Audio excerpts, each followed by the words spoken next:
comenzaremos con esta parte de conductores y cables. Y los temas que vamos a desarrollar son la función de los conductores, las características físicas, la clasificación, qué es un conductor simple aislado, vamos a ver los componentes de un cable, los materiales aislantes para cables y las funciones y aplicaciones de los cables y conductores. Muy bien. Como todo el mundo sabe, los cables son los elementos de una instalación destinados al transporte y distribución de la energía eléctrica desde el punto donde se genera a los lugares de consumo. Actualmente, en las sociedades desarrolladas, la energía eléctrica es una de las materias primas más importantes para el desarrollo de las actividades industriales, comerciales, sociales e incluso domésticas. Y su carencia o pérdida de calidad respecto a los niveles exigibles puede originar perturbaciones de notable impacto económico. La energía eléctrica como materia prima presenta una característica muy particular. Se trata de un producto que es energía y que no se puede almacenar en cantidades importantes para su uso posterior. La energía almacenada en pilas, baterías o acumuladores es una proporción insignificante respecto a la proporcionada a las redes públicas de suministro. Por las redes públicas de suministro.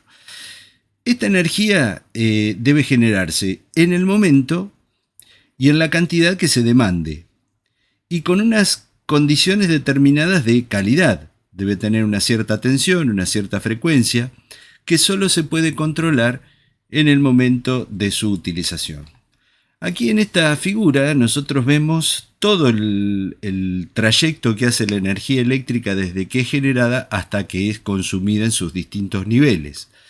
Tenemos aquí una central generadora con su alternador que nos da una tensión el alternador entre 3 y 36 kV.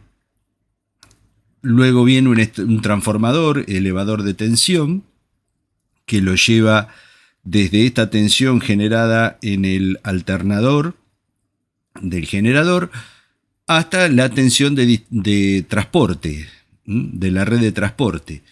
En algunos países, acá está figura 110 y 380 kV, pero por ejemplo en Argentina existen redes de 500 kV y en otros países tensiones superiores también. Posteriormente, para llegar a una red de reparto de esta energía, se lo hace en tensiones menores. Entonces existe una subestación de transformación que reduce la tensión a valores más pequeños. Puede ser entre 110 y 380 kV, lo desciende a 25 y 132 kV. Las tensiones de reparto pueden variar entre 25 y 132 kV. Finalmente llegamos a una estación transformadora de distribución, que aquí la vemos, donde se transforma esta tensión, que puede ser entre 25 y 132 kV, se transforma en una red de distribución en media tensión que también puede variar entre 3 y 30 kV. En este nivel de tensión suelen conectarse las grandes industrias, los clientes industriales, en el nivel de media tensión, donde tendrán que disponer de un transformador adecuado para el consumo interno y reducir esta tensión de media tensión a una tensión inferior de uso en la industria. Esta misma red de distribución de media tensión también puede tener centros de transformación para transformar la tensión esta en una tensión que pueda ser usada por los clientes residenciales, que puede variar entre 125 y 220 volt. Aquí está mal, dice kilovolt, pero en realidad es volt. Entre 125 y 220 volt de tensión de uso monofásico, o en tensiones trifásicas también de 380 o 400 volt. Muy bien, continuamos.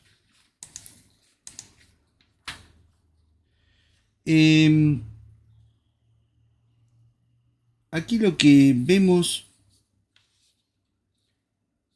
es los distintos usos. En esta diapositiva estamos viendo los distintos usos de la energía eléctrica. La podemos utilizar en las comunicaciones, en centros médicos, en medicinas, en transportes, en trenes, en alumbrado público, en energía para viviendas, para teatros, para cines, para usos domésticos, para industrias, etc. Hay una infinidad de cosas en las cuales en nuestra vida diaria en realidad se utiliza permanentemente la energía eléctrica.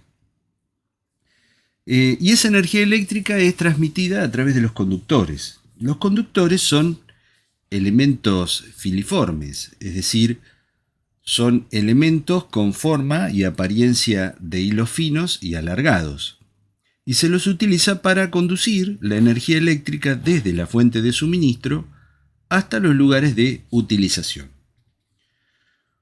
Un conductor es un elemento físico que tiene como objetivo principal entonces el transporte de energía eléctrica desde el punto de alimentación hasta el consumo.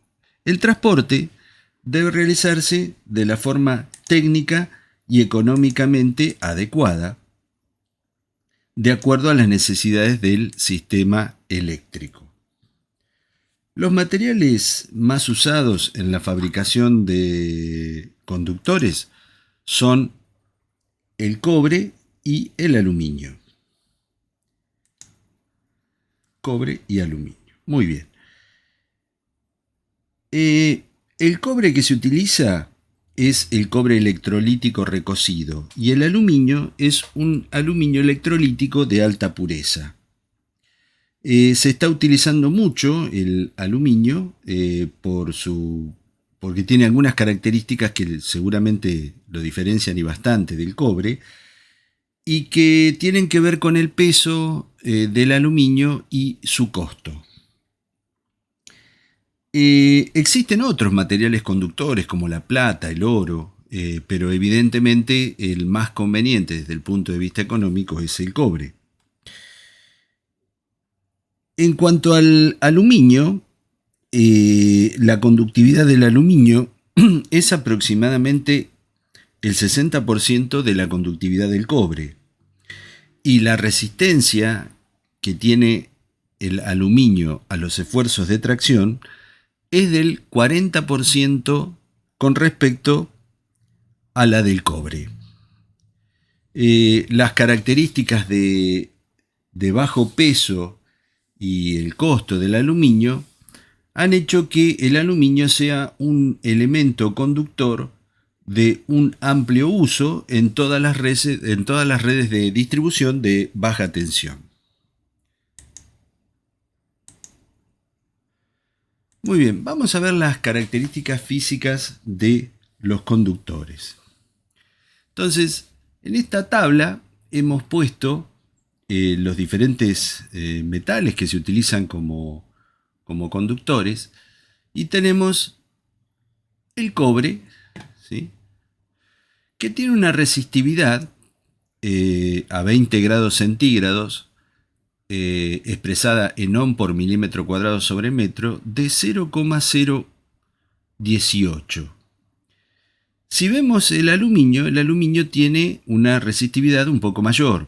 Vale decir que el aluminio ofrece más resistencia al paso de la corriente que el cobre. Si miramos desde el punto de vista de la resistencia a la tracción, que esta resistencia a la tracción es muy importante porque las líneas aéreas generalmente están suspendidas de soportes y columnas que sostienen los aisladores donde van a ir tomados los conductores. Estos cables o este conductor está sometido a esfuerzos de tracción, ¿sí? Entonces, si miramos, por cada milímetro cuadrado de sección, el cobre tiene una resistencia de 30 kilogramos, mientras que el aluminio tiene la mitad, es decir, 15 kilogramos por cada milímetro cuadrado. Y en cuanto al peso específico, podemos decir que si imaginamos, para tener una noción, un cubo de 1 metro cúbico, o sea, un cubo que tiene 1 metro de arista, y lo pesamos, si fuera ese cubo fuera de cobre, pesaría 8.900 kilogramos, o sea, 8,9 toneladas, casi 9 toneladas. Si el mismo cubo lo hiciéramos de material de aluminio, vemos ahí la diferencia. El mismo cubo con las mismas dimensiones daría un peso aproximado de 2.600 kilos, o sea, 2,6 toneladas. Existe, acá hemos puesto un nombre diferente, Almelec. El Almelec es una aleación de aluminio con pequeñas proporciones de magnesio y silicio. Está formado por un 98,8% de aluminio, un 0,7% de magnesio y un 0,5% de silicio. Ahora, miremos lo interesante aquí. Tiene una resistividad a 20 grados centígrados de 0,032, es decir, con respecto a estos dos materiales, el Almelec tiene una resistencia mayor. O sea que si transmitimos energía por un conductor de Almelec, vamos a tener mayores pérdidas porque va a haber mayor resistencia al paso de la corriente. Por lo tanto, se va a desarrollar mayores pérdidas por efecto Joule. Pero, desde el punto de vista de la tracción, de la resistencia a la tracción, fijémonos, tiene una resistencia por cada milímetro cuadrado mayor que la del cobre. O sea que es un buen elemento conductor para que sea utilizado en las líneas aéreas, donde va a quedar sometido a la tracción. Tiene 33 kilogramos por cada milímetro cuadrado. Y el peso es de 2.700, apenas un poco mayor que el del aluminio puro, electrolítico. Entonces, el Almelec es un material que tiene muy buenas propiedades porque tiene bajo peso. Esto va a incidir mucho en el tipo de estructura que vamos a tener que utilizar. Va a tener una buena resistencia a la tracción, pero todos estos beneficios los vamos a pagar con mayores pérdidas. Va a haber mayores pérdidas en el conductor.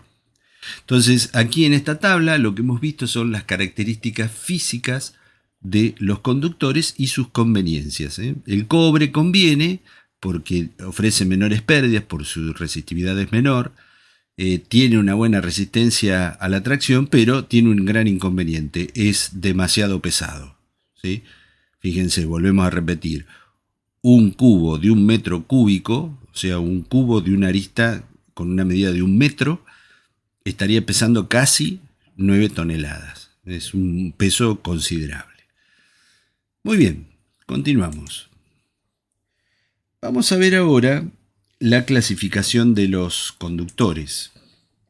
Según su formación, se los puede clasificar en alambre, en cable o en cable flexible. Entonces, el alambre tiene un solo componente, es este que vemos acá, es un solo conductor, rígido, un solo conductor. El cable está formado por varios alambres que tienen la particularidad de que están arrollados en forma helicoidal, como se ve aquí en la figura. El cable flexible está formado por una gran cantidad de conductores muy finos.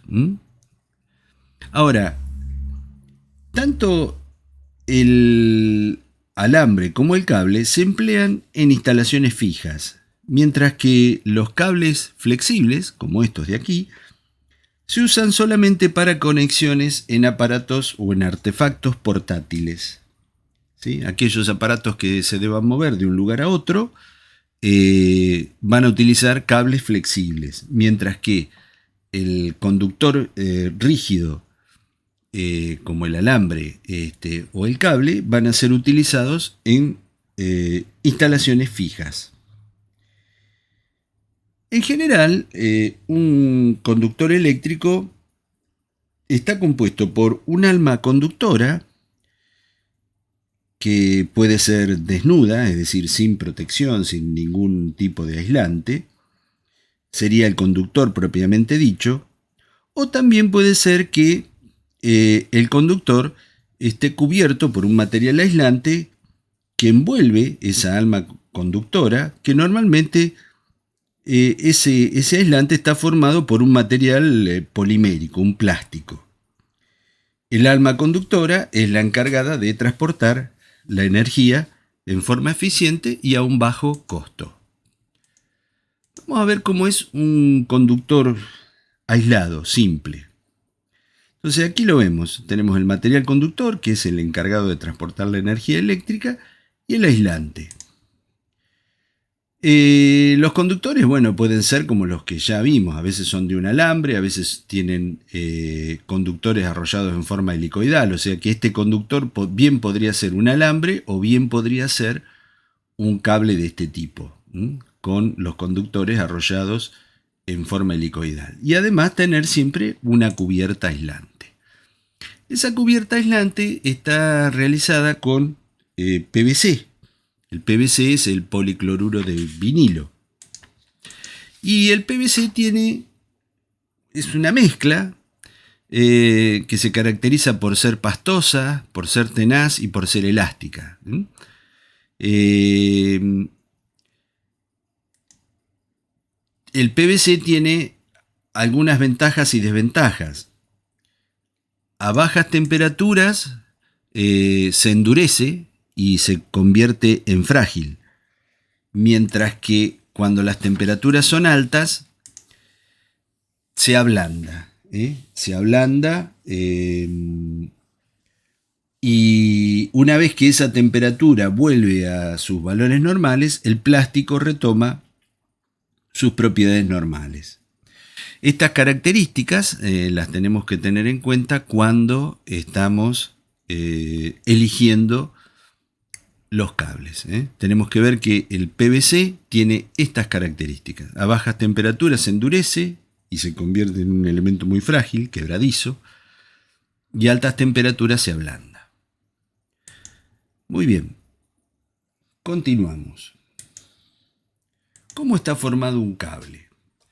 Entonces, el cable tiene estas tres partes. Tiene el conductor, que es la parte metálica que está destinada a la conducción de la electricidad. El aislamiento, que es la envoltura o cubierta que está hecha de material aislante y que soporta la tensión aplicada al conductor. Y por último, tiene una cubierta de protección, que es este revestimiento exterior que cubre y protege a la aislación de las condiciones que es sometido el cable durante su uso. Puede estar sujeto a roce, a esfuerzos de distinta naturaleza que pueden dañar el aislamiento. Entonces la cubierta de protección lo que hace es justamente proteger de todos estos embates que puede estar sometido el cable durante el empleo.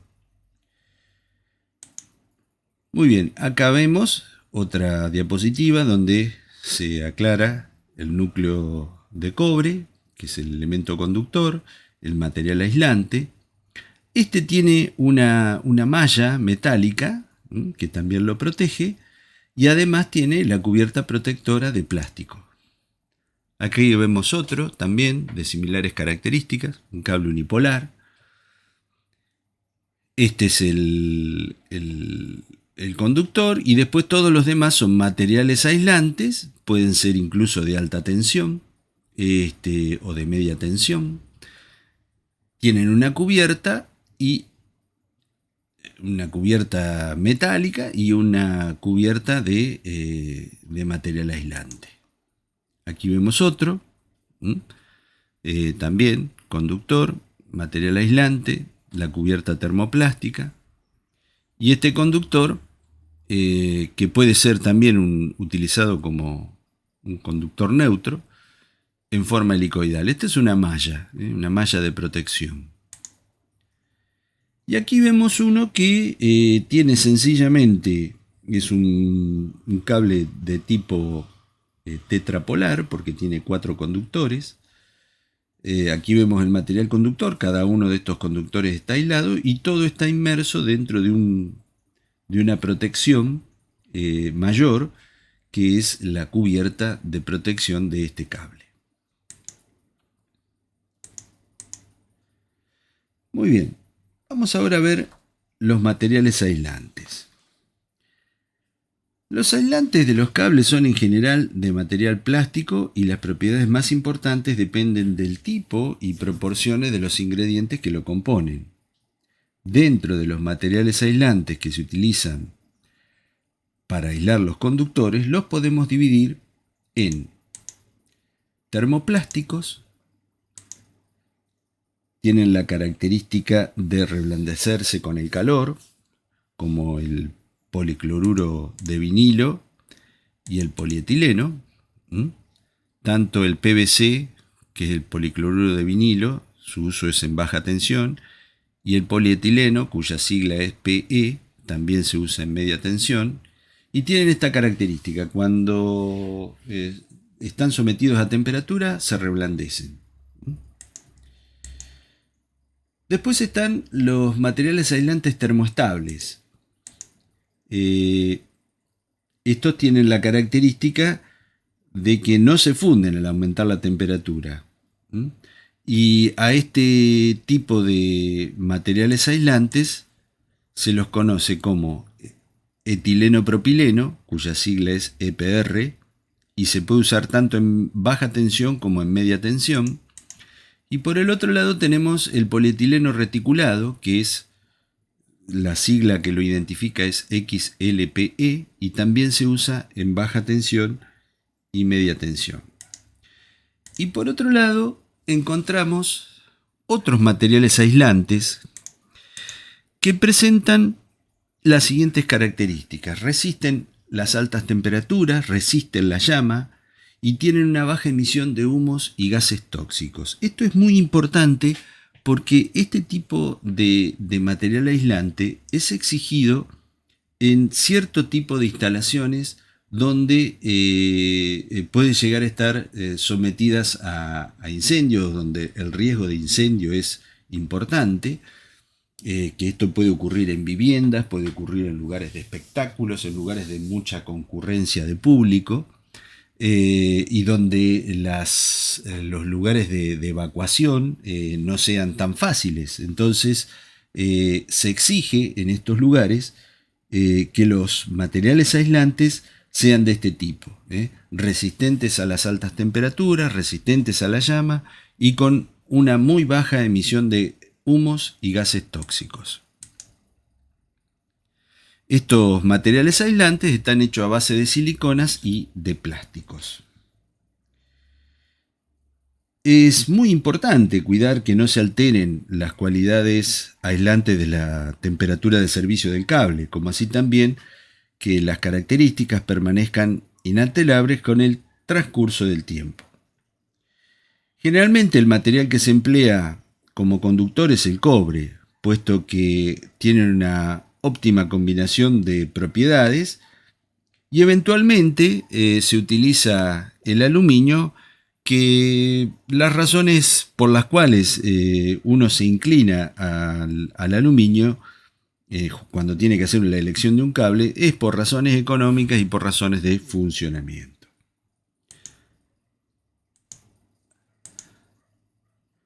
Muy bien, como ya vimos, La función de los cables es conducir la energía eléctrica de un punto a otro para poder aprovecharla. Los cables vinculan a través de una unión metálica de conexión los puntos de alimentación y las cargas. Y para realizar esto deben cumplir condiciones de óptima conducción y óptima aislación. Estrictamente hablando, se podría vincular la alimentación con las cargas a través de conductores desnudos, utilizando como aislante el aire. Pero las modernas exigencias de seguridad de las personas y las cosas han conducido al abandono de esta técnica en las instalaciones de baja tensión y de media tensión y en el uso civil. Solo las líneas aéreas de media tensión y alta tensión y sus instalaciones asociadas se hacen hoy con conductores desnudos respetando estrictas reglas de arte. Entonces, aquí vemos que de vuelta tenemos una central con toda una línea de transmisión y con sus correspondientes transformadores de elevación y de reducción. Aquí vemos las tensiones también que se pueden llegar a utilizar. Y generalmente en este tipo de cables que son utilizados tanto en alta tensión como en distribución de media tensión, sobre todo los que se utilizan en las líneas aéreas, son cables que no tienen aislación, son cables desnudos, donde ahí el aislante es el aire. Obviamente, cuando tenemos que manipular los cables en lugares interiores en una industria o en distribución de baja tensión, esos cables sí necesariamente tienen que ser aislados, sobre todo aquellos que están en contacto con bienes y con las personas fundamentalmente. Pero en aquellos lugares donde el contacto con las personas no existe, como en el caso de las líneas aéreas, los conductores son desnudos. Bueno, así es que encontramos en las instalaciones de baja tensión y media tensión cables que pueden ser de distinto tipo. Cables con simple aislación, que son cables formados por un conductor recubierto con una capa aislante de calidad adecuada para resistir la temperatura límite que se presente en condiciones normales. Y algunos otros que utilizan como material plástico el PVC. Aquí vemos los conductores desnudos, que yo recién les mencionaba, otros cables con cable bipolar, con aislante, una capa de relleno, este sería el conductor, y aquí una cubierta protectora.